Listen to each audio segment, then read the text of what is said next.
آج ہم پڑھیں گے کردار نگاری۔ تو دیکھتے ہیں کہ کردار نگاری کیا ہوتی ہے اور یہ کیسے کی جاتی ہے۔ تو چلیے شروع کرتے ہیں۔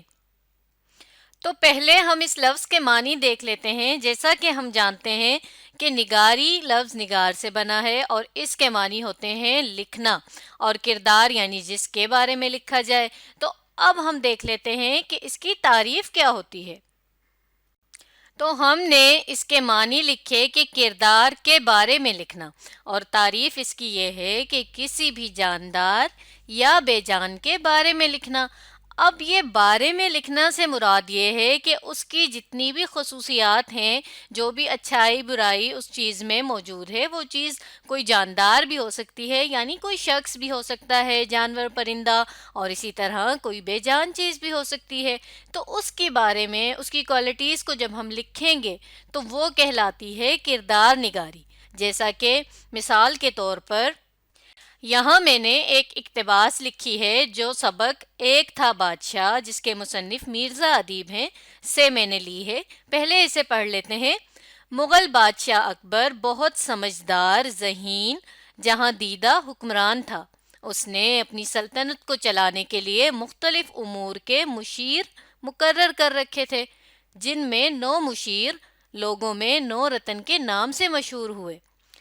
تو اس اقتباس میں آپ دیکھیے کہ سب سے پہلے ہمیں مغل بادشاہ کے بارے میں بتایا گیا۔ یہ ایک شخص کا نام ہے، یعنی ایک آدمی کا نام ہے جو ایک بادشاہ تھا۔ اس کا نام تھا اکبر۔ اکبر نام تھا اور وہ بادشاہ تھا، اور وہ کون بادشاہ تھا؟ مغل بادشاہ تھا، یعنی پارٹیشن سے پہلے، پاکستان ہندوستان کی علیحدگی سے پہلے جب بادشاہت کا دور ہوتا تھا تب کا ایک بادشاہ تھا۔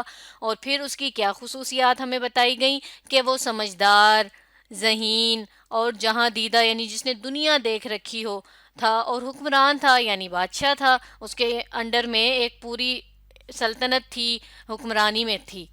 اس نے اپنی اس حکمرانی کو چلانے کے لیے مختلف امور، یعنی ہر کام، امور امر کی جمع امور کے لیے اس نے مختلف لوگوں کو بھی جمع کر رکھا تھا، یعنی مقرر کر رکھا تھا۔ اب یہ بھی اس کی سمجھداری کی ایک نشانی ہے، اس کی شخصیت کی، اس کے کردار کی ایک بات ہمارے سامنے آئی کہ اس نے اپنے اس بہت بڑے کام کو نمٹانے کے لیے کچھ لوگوں کو بھی مقرر کر رکھا۔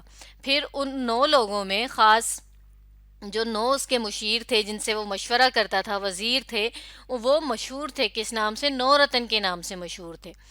اب آپ دیکھیے کہ اس اقتباس میں ہمیں مغل بادشاہ اکبر کا کردار نظر آتا ہے، سمجھ آتا ہے کہ وہ ایک سمجھدار آدمی تھا، وہ بادشاہ تھا اپنے پیشے کے اعتبار سے۔ اس کے علاوہ اس کی سمجھداری اور ذہانت کی ایک نشانی یہ بھی تھی کہ اس نے اپنے کام کو نپٹانے کے لیے کچھ مشیر بھی رکھے ہوئے تھے، اور ایسے مشیر تھے وہ کہ جن کو لوگ 9 رتن کے نام سے جانتے تھے۔ 9 رتن یعنی قیمتی ہیرے، قیمتی پتھر۔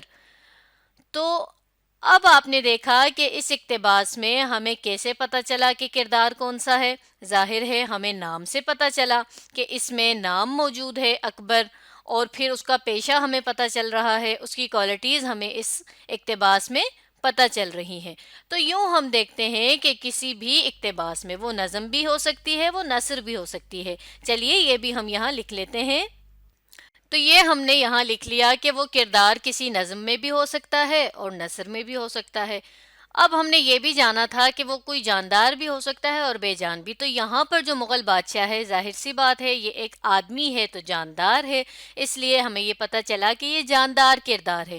پھر ہم نے یہ جانا کہ یہ ایک بادشاہ تھا جو حقیقت میں موجود تھا، تو یہ کون سا کردار ہو گیا؟ حقیقی کردار ہو گیا۔ حقیقی اس طرح سے ہوا کہ بعض دفعہ ہمارے پاس خیالی کردار بھی ملتے ہیں جو ہم کریٹ کرتے ہیں اپنے ذہن سے، تو انہیں ہم نقلی کردار یا خیالی کردار کہتے ہیں، اور جو ہمارے پاس اصل میں موجود ہوں انہیں ہم حقیقی کردار کہتے ہیں۔ تو یہ بھی ہم نے یہاں پر لکھ لیا کہ یہ ایک حقیقی کردار ہے۔ اب ہم دیکھ لیتے ہیں کہ کردار نگاری کی کیا کیا خصوصیات ہوتی ہیں، یعنی کن کن باتوں کو مد نظر رکھتے ہوئے ہمیں کوئی بھی کردار لکھنا ہوتا ہے۔ جیسا کہ ہم لکھیں گے کہ وہ دکھنے میں کیسا ہے، یعنی وہ بظاہر کیسا نظر آ رہا ہے، اس کی شخصیت کیسی ہے، لمبا ہے، چھوٹا ہے، رنگ کیسا ہے، اس کی جسامت کیسی ہے، بال کیسے ہیں۔ تو جیسا کہ مثال کے طور پر یہاں ایک تصویر موجود ہے، تو ہم کہہ سکتے ہیں کہ ایک بچہ ہے جو 9-10 10 سال کی عمر کا ہے، جس کے کالے بال ہیں، سفید رنگ ہے، اس نے لال رنگ کی شرٹ اور بلو کلر کی پینٹ پہنی ہوئی ہے۔ تو یہ ہم نے دیکھنے میں کیسا ہے وہ یہاں پر لکھ دیا۔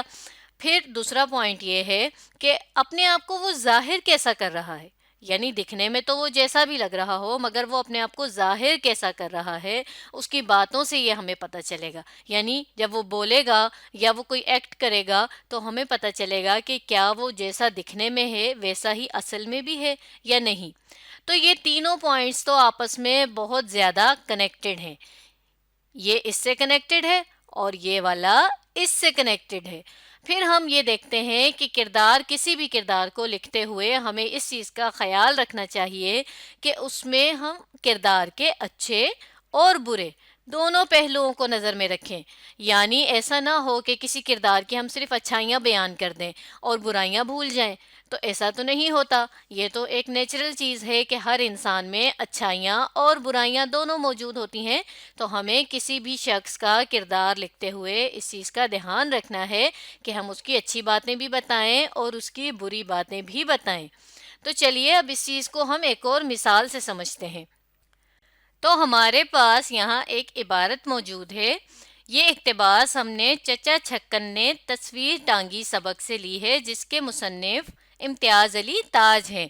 پڑھتے ہیں۔ چچا چھکن کبھی کبھار کوئی کام اپنے ذمے لے لیتے ہیں تو گھر بھر کو تگنی کا ناچ نچا دیتے ہیں۔ گھر میں ہر ایک کو کوئی نہ کوئی کام سونپ دیتے ہیں، خود کام کم کرتے ہیں، دوسروں سے زیادہ کرواتے ہیں۔ چند روز پہلے دکان سے تصویر پر شیشہ لگ کر آیا۔ چچی نے کہا، گھر پر بچے ہیں، کہیں ٹوٹ نہ جائے، اسے دیوار پر لگوا دیں۔ میں خود ہی لگا دوں گا، چچا نے جواب دیا۔ اب چچا جان نے تصویر لٹکانے کی مہم شروع کر دی، اپنی شیروانی اتاری اور بچوں کو کام تقسیم کرنا شروع کر دیا۔ پپو سے کہا، اپنی امی سے پیسے لے کر میخیں لے آ۔ ابھی وہ گھر سے نکلا ہی تھا کہ گڈو کو آواز دے کر بلایا اور کہا، ذرا جلدی سے پپو کے پیچھے جانا اور اسے کہنا میخیں 2-2 انچ کی ہوں۔ اب سوچا کہ تصویر لگانے کے لیے سیڑھی کی ضرورت بھی پڑے گی، فوراً چھیمے کو بلایا، بیٹا ذرا جلدی سے سیڑھی لا کر تو لگا دینا، ہاں ذرا احتیاط سے لانا، کسی کو مار نہ دینا۔ مٹھو بیٹے، ناشتہ کر لیا تم نے؟ ذرا جلدی سے جانا اور اپنے ہمسائے میر باقر علی کے گھر ان سے سید معلوم کرنے والا آلہ تو لے کر آنا، ہاں پہلے سلام ضرور کر لینا۔ اتنے میں بازار سے میخیں آ گئیں۔ ارے ارے، میخیں دے کر بھاگ کر کہاں جا رہے ہو؟ میں سیڑھی پر چڑھوں گا تو روشنی کون دکھائے گا؟ تو یہ جو ہم نے اقتباس پڑھی، جو یہاں پر اس کی ایک تصویر بھی موجود ہے، تو اس میں آپ بتائیے کہ کون سا کردار موجود ہے؟ بالکل صحیح، چچا چھکن۔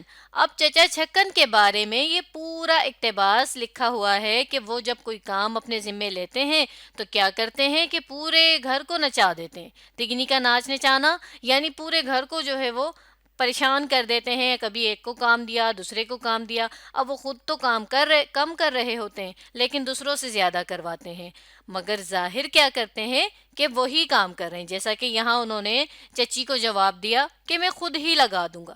اب انہوں نے کہا تو ایسا، مگر انہوں نے کیا کیا کہ بچوں میں کام تقسیم کرنا شروع کر دیے۔ تو یہ ہمیں کیا ظاہر ہوا کہ وہ خود کو ظاہر تو ایسا کر رہے ہیں کہ وہی کام کر رہے ہیں، مگر دراصل تو ایسا نہیں ہے۔ اب دیکھیں، وہ اپنے آپ کو ظاہر ایسا کر رہے ہیں جیسے وہ کام کرتے ہیں، لیکن ان کی باتوں سے ایسا ظاہر نہیں ہو رہا۔ تو یہ چیز ہم لکھ سکتے ہیں۔ تو ابھی تک ہم نے جو اقتباس پڑھا اور جو اس کا حصہ ہمیں سمجھ آیا، ہم نے یہ جانا کہ وہ اپنے آپ کو ظاہر تو ایسا کر رہے ہیں کہ وہ مصروف ہیں بہت زیادہ، اور ساتھ ہی یہ بھی ظاہر کر رہے ہیں کہ وہ تو بہت کام کر رہے ہیں، لیکن دراصل وہ کیا کر رہے ہیں؟ دوسروں سے کام کروا رہے ہیں۔ بالکل صحیح۔ اچھا، دوسری چیز یہاں پر یہ ہے کہ اس میں اور بھی کردار موجود ہیں، لیکن در حقیقت یہاں پر صرف اور صرف چچا چھکن کے کردار کو جو ہے وہ واضح کیا گیا ہے، باقی کسی کردار نے کوئی بات نہیں کی، صرف ان سے ہی چچا چھکن کام کروا رہے ہیں۔ تو جیسے انہوں نے یہاں پر کن کن کے نام لیے، پپو، مٹھو، چھیمے، اب یہ سارے جو ہیں یہ بھی دراصل اس کہانی میں کردار موجود ہیں، لیکن یہاں پر بات کون کر رہا ہے، خود کو ظاہر کون کر رہا ہے، وہ ہیں چچا چھکن۔ تو اب انہوں نے جب اتنے سارے بچوں کے نام لیے تو ہمیں یہ پتہ چلا کہ وہ کوئی درمیانی عمر کے شخص ہیں، تو اس طرح ان کی جو ظاہری حالت ہے وہ بھی ہمیں پتہ چل گئی، جن کے 2-4 بچے ہیں اور وہ لگ بھگ 45 یا 50 سال کی عمر کے ہیں۔ تو ہم یہ بھی دیکھ لیتے ہیں۔ تو یہ بھی ہم نے یہاں لکھ لیا کہ دیکھنے میں جو ہمارا کردار ہے چچا چھکن، وہ درمیانی عمر کے ہیں اور بچوں والے ہیں۔ تو اب ہمارے ذہن میں ایک منظر کشی ہو گئی کہ کوئی ایسا شخص ہے جو درمیانی عمر کا ہے۔ اب وہ کیسا ہو سکتا ہے کہ اس کے سر پر تھوڑے بال ہوں، یا ہو سکتا ہے اس کے بال زیادہ ہوں، یا اس کی جسامت کیسی ہے، وہ سب ہمیں آئیڈیا ہو گیا۔ اب ہمیں اپنا چوتھا پہلو دیکھنا ہے کہ کیا اس کردار کے اچھے اور برے دونوں پہلو سامنے آئے ہیں۔ برا پہلو تو ہم نے دیکھ لیا کہ وہ ظاہر یہ کرتے ہیں کہ وہ کام کر رہے ہیں، لیکن در حقیقت وہ دوسروں سے کام کرواتے ہیں اور اتنے سارے لوگوں کو ایک کام کرنے میں مصروف کر دیتے ہیں۔ لیکن ان کا ایک اچھا پہلو یہ بھی ہے کہ آپ یہاں دیکھیے، جس بچے کو انہوں نے جہاں بھی کام کے لیے بھیجا، ساتھ انہیں ایک اصلاحی بات بھی بتائی، اچھی بات، جیسا کہ کسی کو مار نہ دینا، اسی طرح سلام ضرور کر لینا۔ تو اب یہ وہ باتیں ہیں کہ ساتھ وہ کام تو کہہ رہے ہیں، لیکن کام کے ساتھ ہی کوئی اچھی بات بھی کر رہے ہیں کہ بھائی سیڑھی لاؤ تو لگا دینا، لیکن کوشش یہ کرنا کہ سیڑھی کسی کو لگ نہ جائے۔ پھر جس کو آلہ لینے کے لیے بھیجا، اس سے کہا کہ پڑوسن کو یا پڑوسی جو بھی ہیں انہیں سلام ضرور کر لینا۔ تو یہ ہمیں پتہ چلا کہ چچا چھکن ایک بہت ہی اچھے مزاج کے بااخلاق آدمی ہیں۔ تو ہم نے ان کے دونوں پہلو یہاں پر لکھ لیے کہ اچھا پہلو ان کا یہ ہے کہ وہ ایک اچھے مزاج کے بااخلاق ہیں، اور برا پہلو یہ ہے کہ دوسروں کو کام میں لگاتے ہیں اور خود کام کم کرتے ہیں۔ تو یہ ہم نے ان کے اچھے اور برے دونوں پہلو دیکھ لیے۔